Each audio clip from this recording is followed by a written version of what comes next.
what actions and pathways do we want them to take? So be considerate before you start. When somebody comes and likes me on Facebook or likes a comment, what do we want them to do next? What is the actual journey that we want to take people on realistically?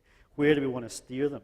Okay, if they come in and take that little bit, that entry point over here, what's the next entry point? Where do we want to push them next? And what is the sort of journey that we want to go to? Now, you'll have noticed only at slide 2 that I'm not giving you any answers. I'm just giving you a whole bunch of questions. All right? But the job here is to, I guess, arm you with enough questions that you yourself will write those answers and have digital strategy.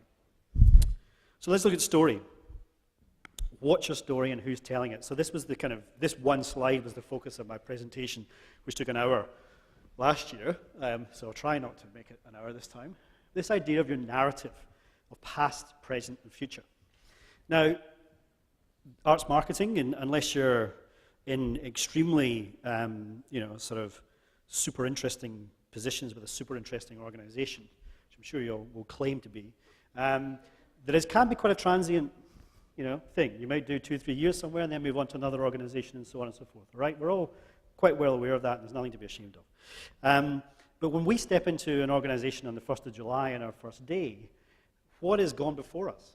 What is the history of that organization? Because we can't walk in on the 1st of July and pick up the reins of Twitter and start talking, because we've no idea what's happened before. Now, somebody tweeted during that last session a really good question for Lisa, which was, how do you account for succession planning on social media accounts? Really interesting idea. Because it's still quite nascent, and a lot of people have only picked it up in the last couple of years, it hasn't really, to a lot of people, started to raise that question, but I think now we're having to start to ask that question. If you have somebody who's furiously brilliant on Twitter and then they leave the organization, what happens? Okay, because that person in the box office might not be the next person to pick up the mantle, but maybe they are. Okay, you never thought about them, but they're brilliant on Twitter, so why don't they do it? So this idea of succession planning is really interesting. But also, your organization has years, if not decades, of history that have gone before.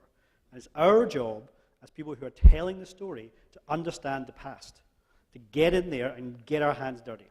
Now, I was really lucky when I was at the Royal Court in London. It was celebrating its 50th anniversary, and we were moving. We'd been kicked out of our theatre in Chelsea as they tore it down and rebuilt it.